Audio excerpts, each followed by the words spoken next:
দয়ালকে মনে করে বলবো গো দয়াল তোমায় ভালোবাসি। আল্লাহ আল্লাহ আল্লাহ আল্লাহ আল্লাহ আল্লাহ আল্লাহ আল্লাহ। এই পৃথিবী বড়ই নিঠুর, নেই তো ভালোবাসা। আওয়াজ খেরে পাবো গো তোমায়, আওয়াজ খেরে পাবো গো তোমায়, এই তো মনে আশা।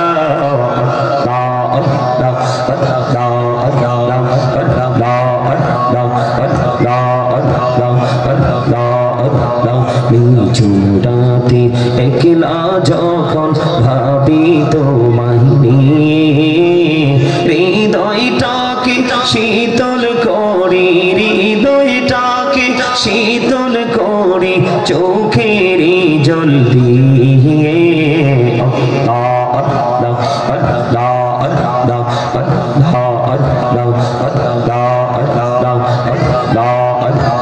মাশাআল্লাহ আল্লাহ আল্লাহ আল্লাহ। এই নামেতে এত মধু, এই নামেতে এত মধু, জাহানি তো আগের দয়াল, জাহানি তো আগে। যতই জপি নামটি তোমার, যতই জপি নামটি তোমার, ততই মধুর লাগে দয়াল, ততই মধুর লাগে। আল্লাহ আল্লাহ আল্লাহ আল্লাহ আল্লাহ মেরা রব কহুরে গো নবী মেরা যেতে যাইয়া, মেরা রব কহুরে গো নবী মেরা যেতে যাইয়া। দয়াল প্রভু দিলেন মেরাজ, দয়াল প্রভু দিলেন মেরাজ মুমিনের লাগিয়া।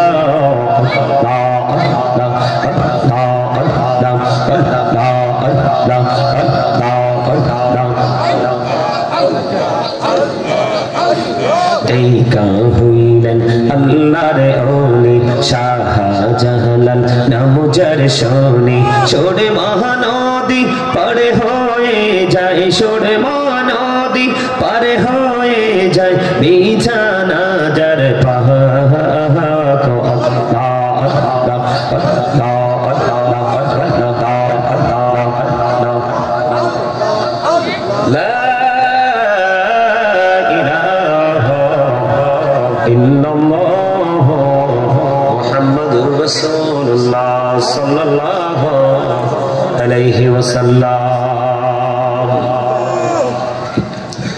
উপস্থিত সম্মানিত ওলামায়ে কেরাম, আমন্ত্রিত অতিথিবৃন্দ, দাড়ি পাকা আমার মুরব্বী বাবারা, যুবক ভাইয়েরা, পর্দানিশী আমার মা বোনেরা, বিশেষ করে কুতুবুলের শখ পীর প্রফেসর মাওলানা আব্দুল খালেক রহমতুল্লাহ আলাইহি, সতরা দরবার শরীফের অন্যতম খলিফা পীরে কামেল শাহ হযরত মাওলানা আব্দুল হান্নান রহমতুল্লাহ আলাইহির 53তম ইসালে সওয়াব মাহফিল সোহাদা দরবার শরীফ আজকে আয়োজন করা হয়েছে। আজকে যারা টাকা দিয়ে, পয়সা দিয়ে, অর্থ দিয়ে, বুদ্ধি দিয়ে এবং দরবার শরীফ কর্তৃক আয়োজিত আজকের এই নূরানি ইমানি ইরফানি জলসা যারা সাজিয়েছেন, সকলের প্রতি আমার আন্তরিক সালাম। আসসালামু আলাইকুম ওয়া রাহমাতুল্লাহি ওয়া বারাকাতুহু। সম্মানিত উপস্থিতি, এই পরিবেশে আলোচনা করা যায় না, এই পরিবেশে কি করা যায় না, আলোচনা করা যায় না। আমি অবাক হয়ে গেলাম, 53তম মাহফিল, কততম? 53তম মাহফিল। এই 53তম মাহফিলে মানে মানুষ কি অর্জন করতে পারছে, কি নিতে পারছে? আমি দুরূদ পড়লাম, আপনারা এই পাশে ও পাশে, এ পাশে ও পাশে যাই কয়েকজন আছেন, এমন ভাবে দুরূদ পড়েছেন মনে হয় যে ভেরি উইক। আফসোসের বিষয়, আমাদের আদব কায়দা নিয়ম শৃঙ্খলা, কখন কিভাবে আসতে হবে, কখন কিভাবে বসতে হবে, কিভাবে আল্লাহর গোলামি করতে হবে, এগুলো সম্পর্কে আমাদের ধারণা আমি দেখতেছি একেবারেই নাই। এই যে আপনারা যাই কয়েকজন আসছেন, এই যে মাহফিলে এসে বসছেন, আপনারা বসছেন আলহামদুলিল্লাহ, কিন্তু জান্নাতের বাগানে বসার এটা কোনো সিস্টেমই না। আমি দেখলাম আশপাশে কত মানুষ, এখানেও যারা আছে দাঁড়িয়ে, মনে হচ্ছে যেন এটা একটা শুটিং স্পট, মনে হচ্ছে মানে এটা জাস্ট পরিদর্শন করার জায়গা। এই সময় তো মানুষ, এখন বাজে কয়টা? প্রায় 9টা। এই সময় মানুষের উপচে পড়া ভিড় থাকার কথা এখানে। যাই হোক, আসেনি মানুষ, সেটা তাদের পার্সোনালিটি, তাদের পার্সোনাল বিষয়, পার্সোনাল ম্যাটার, সেটা নিয়ে আমি কথা বলতে চাই না। কিন্তু আমি আপনাদেরকে বিনীতভাবে অনুরোধ করব, আপনারা যারা উপস্থিত হয়েছেন, এই যে দুরূদ, আপনি কি মনে করছেন আপনাকে আমাকে আল্লাহ রাব্বুল আলামিন জবান দিছে কুরমা পোলাও খাওয়ার জন্য, ভোট বাদাম খাওয়ার জন্য, অপ্রাসঙ্গিক, অগ্রহণযোগ্য, অপ্রত্যাশিত বক্তব্য দেওয়ার জন্য? কি জন্য জানেন? জানেন না তো? যদি জানতেন তাহলে আপনাদের, আমি অবাক হয়ে গেছি, 53তম মাহফিল, মানুষ কি নিল এখান থেকে এত বছর? আমার জন্মের বহু আগে থেকে মাহফিল শুরু হয়েছে। সম্মানিত উপস্থিতি, আমি আপনাদেরকে বলি, আল্লাহ রাব্বুল আলামিন জবান দিয়েছে আল্লাহর জিকির করার জন্য। কি করার জন্য? জিকির যদিও দুই ভাবে করা যায়, অন্তর দিয়েও করা যায়, জবান দিয়েও করা যায়। জবান এবং অন্তর দুটো মিলে যে জিকির করা হয় সেটাই হলো সবচেয়ে উত্তম জিকির। আল্লাহ রাব্বুল আলামিন বলেছেন, remember me then I will remember you. আল্লাহ রাব্বুল আলামিন বলেছেন, ফাযকুরুনি আযকুরুকুম, তোমরা আমাকে স্মরণ করো, আমি তোমাদেরকে স্মরণ করব। জোরে জোরে বলেন না সুবহানাল্লাহ। আরে আরো জোরে বলেন সুবহানাল্লাহ। আপনারা যারা চেয়ারে বসছেন, আপনারা কি সবাই অসুস্থ নাকি আপনারা ফ্রি আছেন? আপনাদের কোনো সমস্যা নাই তো? যদি সমস্যা না থাকে, মাহফিলের সম্মানার্থে দয়া করে আপনারা এখানে আসেন। এইভাবে মাঠ খালি রেখে এভাবে চেয়ারে বসে, এটা কখনোই মাহফিলের আদব হতে পারে না। জান্নাতের বাগানে আসার আগে আপনার মানসিকতাকে স্থির করতে হবে। কি করতে হবে? আপনারা যারা আসছেন তাতেই আমি সন্তুষ্ট। আপনারা যারা আসছেন, আপনারাই যদি আজকে আলোচনা শুনে নিজেদের মধ্যে পরিবর্তন আনতে পারেন, তাহলে আজকের মাহফিল সফল হবে। এই আপনারা এইভাবে এলোমেলো ভাবে বসবেন না, দয়া করে সবাই কাছে আসেন, একদম আমার কাছে, ছোট্ট একটা মৌচাকের মতো যেন দেখা যায়। আসেন সবাই, আসেন সবাই, একদম কাছাকাছি। এই যে তোমরা আসো, সবাই আসো, এখানে আসো। মাহফিলে এইভাবে নিজের ইচ্ছে মতো বসার কোনো ইখতিয়ার আপনার নাই। আপনি জান্নাতের বাগানকে জান্নাতের বাগানের মতো ডিসিপ্লিন ঠিক রেখে বসতে হবে। আসেন, এই আসো, সবাই আসো, একদম কাছাকাছি হয়। আপনার আমার মাঝে কোনো গ্যাপ থাকতে পারবে না, কারণ আপনাকে মনে রাখতে হবে, আপনার আমার চিরশত্রু হলো শয়তান। আপনার আমার চিরশত্রু কি? শয়তান। আপনার ব্লাডে পর্যন্ত ঢুকতে পারে। কোথায়? রক্তে পর্যন্ত ঢুকতে পারে। আপনাকে আমাকে কি করতে পারে? ধোঁকা দিতে পারে। এই জন্য আমাদেরকে সব সময়, সদা সর্বদা আমাদেরকে সচেতন থাকতে হবে। কি থাকতে হবে? সচেতন থাকতে হবে। মনে রাখবেন, আজকের এই মাহফিলের দিনটা হলো একটা যুদ্ধের দিন। কিসের দিন? আজকের এই মাহফিলটা একটা যুদ্ধক্ষেত্র। সেই যুদ্ধটা হলো আত্মার যুদ্ধ। কিসের যুদ্ধ? আত্মার যুদ্ধ। এদিকে তাকান, আমার দিকে তাকান। অসংখ্য অগণিত মানুষ আসলে মাহফিল কবুল হবে, আর অল্প কিছু মানুষ থাকলে হবে না, এরকম না বিষয়টা। আপনার মাহফিল কবুল হওয়া, দোয়া কবুল হওয়াটা পুরোটাই নির্ভর করে আপনার তাকওয়ার উপরে। কিসের উপরে? আপনার প্রেমের উপরে।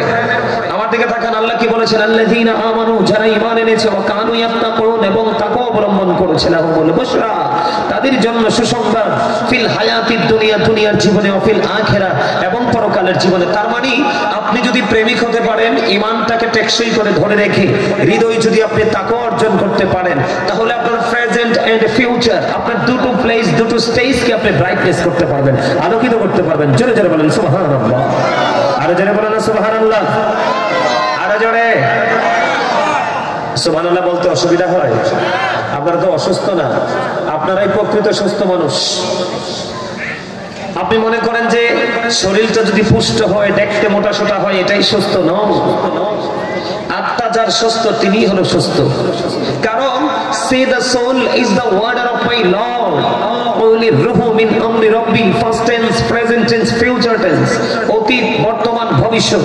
আমি আপনাদেরকে বুঝাই, আজকে আপনাদের এখানকার মানুষ 53 বছর মাহফিল হয়েছে ঠিকই, কিন্তু আপনারা এখান থেকে টিচিং নিতে পারেননি। আপনারা এটাকে মাহফিল মনে করেছেন, কি মনে করেছেন যে জাস্ট হুজুররা আসবে, টাইম পাস করবে, লাস্ট টাইমে আমরা এসে উপচে পড়ে ভিড় আমরা জমিয়ে দিব, সর্বশেষে আমরা ছোট্ট একটা তাবারুকের প্যাকেট নিয়ে আমরা বাড়ি চলে যাব।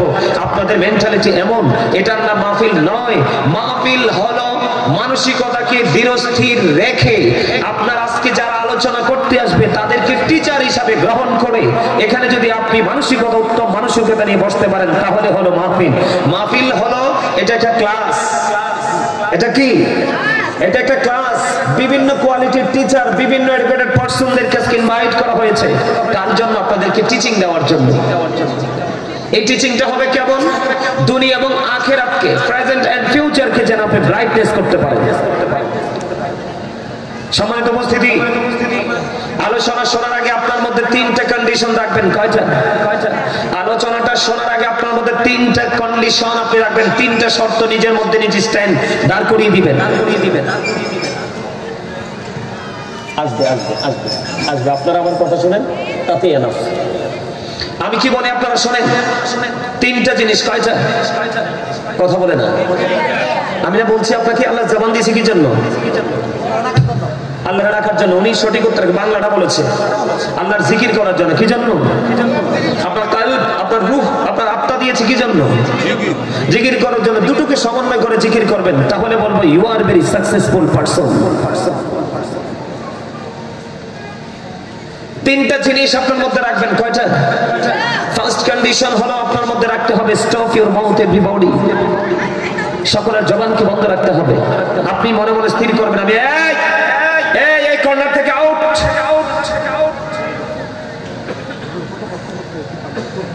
ওনার মুখ থেকে আমি একটু গল্প শুনলাম, ওনার ব্যাকগ্রাউন্ড একটু শুনলাম।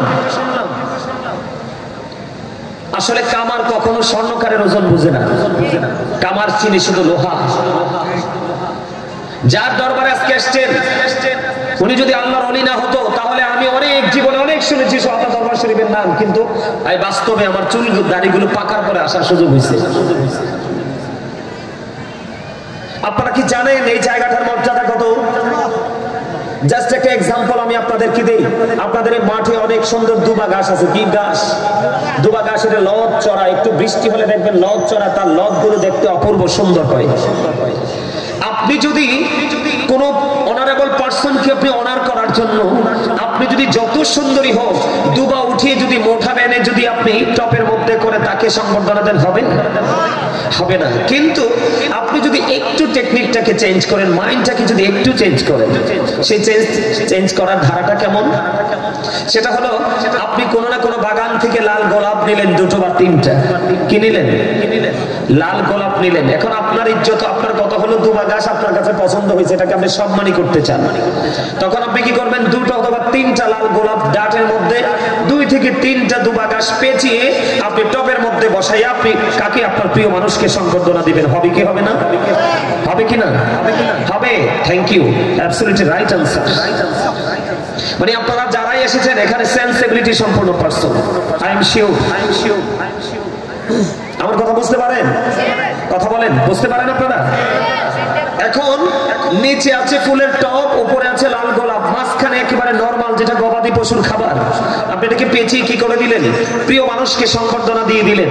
এখন নিচে টব, উপরে ফুল, মাঝখানে দুবা, কিন্তু টব এবং ফুলের কারণে দুবাও কিন্তু সম্মানিত হয়ে একেবারে আপনার সর্বোচ্চ স্টেজে চলে গেছে। আপনারা কি বুঝতে পেরেছেন আমার উপমা? বুঝতে পেরেছেন? Just example. ঠিক এটা কেন বলেছি? আপনারা যেন সহজে বুঝতে পারেন। আল্লাহ রাব্বুল আলামিন পবিত্র কালামে হাকিমে বলে দিয়েছেন, join with my dear people, come to my paradise. আল্লাহ রাব্বুল আলামিন বলেছেন, join with my dear people, come to my paradise. আল্লাহ বলেছেন তোমরা আমার প্রিয় লোকের সাথে যুক্ত হও আর আমার জান্নাতে চলে আসো। ফাদখুলি ফি ইবাদি ওয়াদখুলি জান্নাতি। আল্লাহু আকবার বলেন। এটার মানে হলো কি? আপনি যদি সারা জীবন অন্যায় করেছেন, অপরাধ করেছেন, কিন্তু আল্লাহর প্রিয় একজন মানুষের সাথে আপনার মনের অজান্তে ভালোবাসার সম্পর্ক হয়ে গেল। কি হয়ে গেল? কথা বলে না কেন? কি হয়ে গেল? প্রেম হয়ে গেল। আপনি যদি ওই আল্লাহর প্রিয় ব্যক্তির সাথে আপনি প্রেম করতে পারেন, এই প্রেমই আপনাকে আল্লাহওয়ালা বানানোর জন্য জন্য যথেষ্ট, এবং সর্বোচ্চ সুখের জায়গা যে গার্ডেন, বাগান, প্যারাডাইস যেটা আপনার জন্য প্রিপেয়ার করা আছে, সেখানে আপনি কি করতে পারবেন? প্রবেশ করতে পারবেন, ঢুকতে পারবেন। তাহলে আলেমদের মজলিসে আসার দরকার কিনা? দরকার কিনা? শুধু কি দরকার, নাকি ওনাদের কথাগুলো মন দিয়ে শোনার দরকার? আমি আপনাদেরকে আজকে বলে যাই, এই সোহাদা দরবার শরীফ থেকে আজকের দিন ক্ষণ আপনারা লিখে রাখেন। আপনারা যারা মুরব্বী বাবারা এখানে যারা আছেন, আপনাদের পৃথিবী থেকে বিদায় হওয়ার পরে আপনার ছেলে বা নাতি, ওদের দ্বারা এই বাংলাদেশকে টিকিয়ে রাখা সম্ভব হবে না।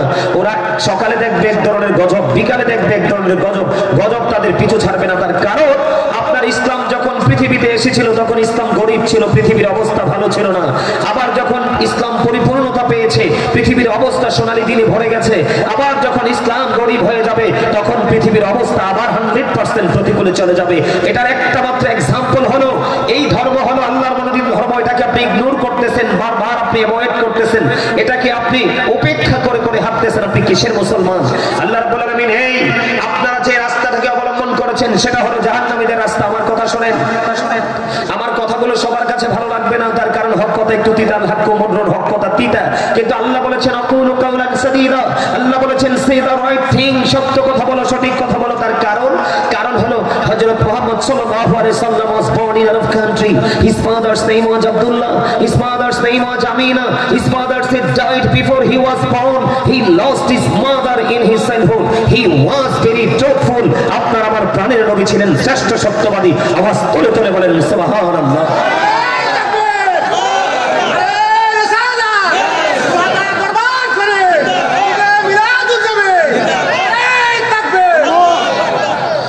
যেই রাস্তাটাকে ফলো করতেছেন, আমি একবার কোট করে দিচ্ছি, আপনারা এগুলো রেকর্ড করে রাখেন। বিশেষ করে আপনাদের যে সন্তানেরা, এখনকার যে ইয়াং জেনারেশন, যুবক হোক বা যুবতী হোক, এদের যে অবস্থা, যে রাস্তায় হাঁটছে, একদম নিশ্চিত আমি ইনশিওর করে বলতে পারি তাদের ঠিকানা হলো জাহান্নাম। নাউজুবিল্লাহ বলবেন না? কেন জাহান্নাম জানেন? তাদের মাথা থেকে পা পর্যন্ত ইহুদিদের রং, তাদের সকাল থেকে বিকেল পর্যন্ত ইহুদিদের যে অপসংস্কৃতির চর্চা। কথা বলে না কেন? ভুল বলেছি? এখন তারা বেঈমান কাফের মুশরিক ইহুদি নাসারাদেরকে ফলো করছে। কেমন করে? আমার কাছে তো মোবাইল নেই, দাদা ভাই মোবাইলটা দেন তো একটু। এই যে এটা কি মোবাইল? আপনারা সবাই জানেন মোবাইল, আপনারা অনলাইন তালাশ করলে দেখবেন এটার নাম দেখেছি আমি, একদম ভয়ঙ্কর বিষাক্ত সাপ। কি? পৃথিবীর যেই কোনো বিষাক্ত পোকা কামড় দিলে বিষ কি করা যায়? নামানো যায়। কিন্তু এই সাপে যদি সবল মারে, কি করে? এই সাপে যদি সবল মারে, আপনি আমার কাছে চলে আসেন, এখানে আসেন, এখানে চলে আসেন। এই সাপ যদি সবল মারে, পৃথিবীতে এখনো ওঝা বের হয়নি যে বিষ নামাবে। আপনার সন্তান, আপনার ছেলে, আপনার নাতি, আপনার আপন প্রিয় নেক্সট জেনারেশন, তারা কিন্তু এটাকে ফলো করতেছে। আর এটার মধ্যে যা আছে সবকিছু বেঈমান কাফেরদের।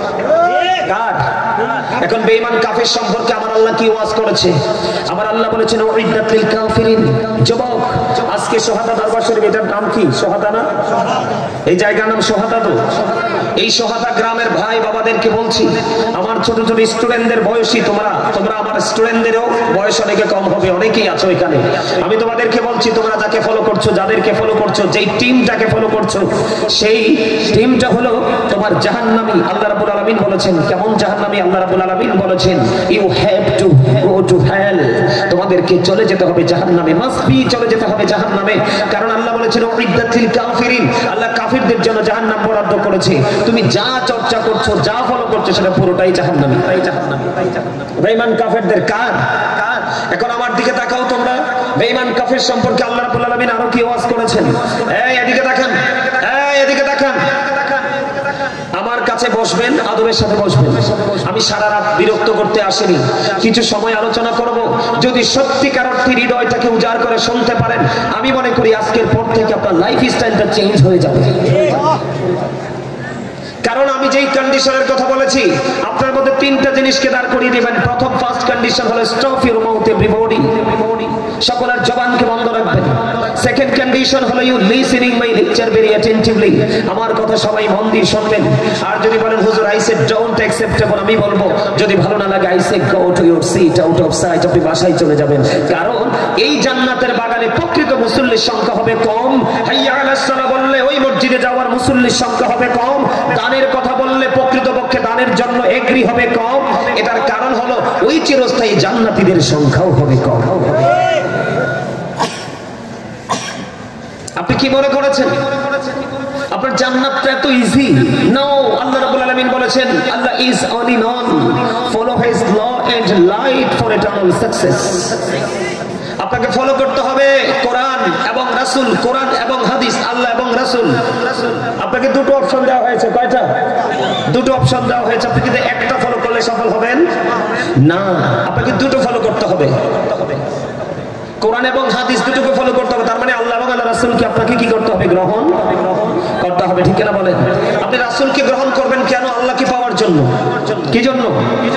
আল্লাহকে পাওয়ার জন্য। এটা আমার কথা নয়, আল্লাহ রাব্বুল আলামিন বলে দিয়েছে কি মাইয়ুতির রাসূলা ফাকাদ আতাল্লাহ। আল্লাহ বলেছেন হি হু অবিস দ্য নবী সাল্লাল্লাহ, যেই ব্যক্তি রাসূলের নির্দেশ মানলো সেই যেন আল্লাহর নির্দেশ মানলো। আওয়াজ তুলে কন্যা সুবহানাল্লাহ। আল্লাহ রাব্বুল আলামিন এখানে ক্ষান্ত নয়, আল্লাহ বলেছেন সে বলুন ইফ ইউ ডু লাভ আল্লাহ, যদি তোমরা আল্লাহকে ভালোবেসে থাকো, ফলো মি মুহাম্মদ সাল্লাল্লাহু আলাইহি ওয়াসাল্লাম, মুহাম্মদ সাল্লাল্লাহু আলাইহি ওয়াসাল্লামের অনুগত হয়ে যাও, আল্লাহ উইল লাভ ইউ, আল্লাহ তোমাদেরকে ভালোবাসবে, এন্ড ফরগিভ ইউর সিনস, আল্লাহ তোমাদের সমস্ত জীবনের গুনাহ maaf করে দিবে। আওয়াজ তুলে বলেন না সুবহানাল্লাহ। এখানে মূল জিনিসটা আমি ফাইন্ড আউট করতে চেয়েছি, তার মানে আল্লাহর কোরআন থেকে প্রমাণিত আপনি আল্লাহকে পেতে চাইলে রাসূলের কাছে যেতে হবে। তার একদম 100% আল্লাহ রাব্বুল আলামিন বয়ান করেছেন কুল ইন কুনতুম তুহিব্বুনাল্লাহ ফাত্তাবিউনি ইউহিব্বুকুমুল্লাহ ওয়া ইয়াগফির লাকুম যুনুবাকুম আল্লাহু গফুরুর রহিম। আওয়াজ তুলে তুলে বলেন আল্লাহু আকবার। আরো জোরে বলেন আল্লাহু আকবার। আরো জোরে বলেন আল্লাহু আকবার। আপনাদের আল্লাহু আকবারটা মজা হয় না তো? আপনারা কি প্রাউড ফিল করতেছেন, অহংকার করতেছেন? যদি আপনি বলেন যে না হুজুর আমি অহংকার করছি না, তাহলে তো আমি আপনাকে বলবো আপনি কৃপণ। আল্লাহ অহংকার এবং কৃপণে দুটার একটা টিমকে পছন্দ করে না, ভালোবাসে না। কারণ আপনার সামনে এই যে সুবহানাল্লাহটা কি জানেন? জানেন না তো? আমরা যারা জান্নাতের বাগানে আসছি, আমরা জান্নাতের মেহমান হয়ে যাচ্ছি। আমার রাসূল বলেছে সুবহানাল্লাহটা হলো জান্নাতের মেহমানদের জন্য রাতের ডিনার। রাতের কি ডিনার? আপনি যদি দুপুরে আসেন, দুপুরে লাঞ্চ। আপনি যদি সকালে বলেন তাহলে সকালে ব্রেকফাস্ট, মর্নিং টাইম আপনি ব্রেকফাস্ট করেন না, নাস্তা করেন না সকালে। কেন জানেন? কারণ আমি আপনাদেরকে একটু সহজ করে দিই, বিষয়টা বুঝতে সহজ হবে। এই যে মাথা থেকে পা পর্যন্ত আপনার আমার এই বডি স্ট্রাকচারটা, এটাকে কি বলা হয়? মানুষ। কি বলা হয়? মানুষ। মানুষকে আল্লাহর কোরআনের ভাষায় কি বলা হয়? নাস বা ইনসান। আর ইংলিশে এটাকে কি বলা হয়? ম্যান অথবা পারসন। এরকমই তো। এই মানুষটা কোনটা? এটা মাথা থেকে পা পর্যন্ত বডি স্ট্রাকচারটা, এটা হলো একটা মানুষ। এই মানুষটাকে যে মানুষটা পরিচালনা করছে, এই মানুষটাকে যে মানুষটা চালাচ্ছে, এই মানুষটাকে আপনি আমি আমরা সৃষ্টির কেউ কখনো দেখিনি। কিভাবে এখানে এসে সেটিং হলো সেটাও দেখিনি।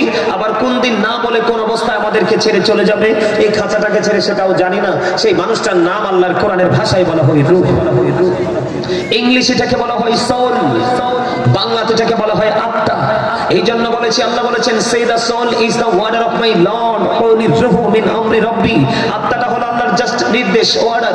এটা কিন্তু দেহের মরণ হয়, কারণ আপনি আমি জীবনে অনেক শুনেছি I am a dead, you are dead, dead body আমরা অনেক শুনেছি, কিন্তু ডেড সোল আমরা কোনোদিন শুনি নাই। তার কারণ দেহের মরণ আছে, আত্মার কোনো ক্ষয় নেই, আত্মার কোনো বিনাশ নেই, আত্মার কোনো মরণ নেই। এটা শুধু প্লেস চেঞ্জ করে, স্থান পরিবর্তন করে। আওয়াজ তুলে তুলে বলেন না আল্লাহু আকবার। তাহলে এখান থেকে কি বোঝা যায়? যখন আপনার দেহ ছিল, আত্মা ছিল না, তখন আপনি আমি মানুষ ছিলাম না। কথা বলেন, বুঝেন আমার কথাগুলো? বুঝেন? বুঝেন আপনারা? দেহ ছিল এক জায়গা, রূহ ছিল এক জায়গা, তখন আপনি আমি মানুষ ছিলাম না। এখন আপনার আমার মাঝে দেহের মাঝে রূহটা আছে, আপনি আমি মানুষ হয়ে গেলাম। কিভাবে? আমি আপনি যখন পৃথিবীতে আসলাম, 7 দিন যখন হলো আমার নাম রাখা হলো, আপনার নাম রাখা হলো। কথা বলেন? চুল ফালানো হলো, ছেলে সন্তান হলে 2টা ছাগল দিয়ে আকিকা দেওয়া হলো, কন্যা সন্তান হলে 1 বছরের 1টা ছাগল দিয়ে আকিকা দেওয়া হলো। এই করে আমার নাম রাখা হলো। সেই নামকরণ করার পর থেকে আমি পথ চলছি। আরেকদিন এমন অবস্থা হবে, ওই ফার্স্ট টাইম আমি যেমন ছিলাম, থার্ড টাইম আমি ঠিক তেমনই হয়ে যাব। এই আরেকটা দিন আসবে, সেই দিন আবার দেহ থেকে আত্মাটা আউট হয়ে যাবে। তখন I am a dead, you are dead, আপনি আমি আমরা সবাই মৃত। মৃত্যুবরণ করার পরে আপনার আমার ঠিকানা কোথায়? কথা বলেন। অন্ধকার কবরে। কবরটা কি জানেন? জানেন আপনি কবরটা কি? রাসূল বলেছেন কবর রাউজাতুম মিন রিয়াদিল জান্নাতি আও হুফরাতুম মিন হুফারিন নার। কবরটা জান্নাতের একটা বাগান হবে, জাহান্নামের একটা গর্ত হবে। তার মানে কবরটা কারোর জন্য নেগেটিভ, কারোর জন্য পজিটিভ, কারোর জন্য একদম ব্রাইট হয়ে যাবে, কারোর জন্য আবার 100% ব্ল্যাক হয়ে যাবে। নাউজুবিল্লাহ বলেন না, আর জোরে বলেন না নাউজুবিল্লাহ। এখন যাদের কবরটা জাহান্নাম হবে তাদের অবস্থা কেমন হবে একটু শুনেন। যাদের কবরটা জাহান্নাম হবে তাদের জন্য আযাবটা কেমন হবে ছোট্ট ছোট্ট করে আমি কিছু কথা আপনাদেরকে বলে দেই। জাহান্নামীদের জন্য একটা খাবার বরাদ্দ আছে, কোরআনে আসছে, যেটার নাম হলো জাক্কুম। কাঁটাযুক্ত, বিষাক্ত। এটা এই মুহূর্তে যদি সোহাদা দরবার শরীফে, কোথায়? এই সোহাদা দরবার শরীফ বা তার আশপাশে বা এই এলাকায় একটা ফোঁটা যদি জাক্কুম পড়ে, গোটা পৃথিবীর মাটি বিষাক্ত হয়ে যাবে। কিয়ামত পর্যন্ত পৃথিবীতে কেউ কোনো শস্য ফলাতে পারবে না। এটা কিন্তু ওই পাপীদেরকে, জাহান্নামীদেরকে, অহংকারীদেরকে খাওয়ানো হবে, যাদের ঠিকানা জাহান্নামে। মানে অল এভরিথিং, যত অন্যায় অপরাধ করেন আপনার সর্বশেষ ফয়সালা আপনি জাহান্নামে। আপনাকে জাহান্নামীদের জন্য আরেকটা খাবার বরাদ্দ, যেটার নাম হলো তিনাতুল খাবার। হাদিস শরীফের মধ্যে আসছে, ইয়া রাসূলুল্লাহ, ইয়া হাবিবাল্লাহ, নবী গো, ও প্রাণের নবী, এটা কি গো? আমার আপনার প্রাণের নবী তিনি বলে দিলেন, এটা আরেকটা জাহান্নামের নিংড়ানো রক্তপুঞ্জ অথবা ঘাম। জোরে জোরে বলুন না নাউজুবিল্লাহ। একটা মানুষের গায়ে যদি দুর্গন্ধ আসে, কেউ বন্ধু তার কাছে বসে না, কেউ তার কাছে আসে না, তাকে এই নরমাল পরিবেশ তাকে কখনো গ্রহণ করে না, ঠিক কিনা বলেন? এই সুহাদা গ্রামের আমার ভাই, আমার বাবা, আমি আমার মা বোনদেরকে ডেকে ডেকে বলছি গো, এই পৃথিবীটা অভিশাপ, এই পৃথিবীটা ধ্বংসস্তূপ, এই পৃথিবী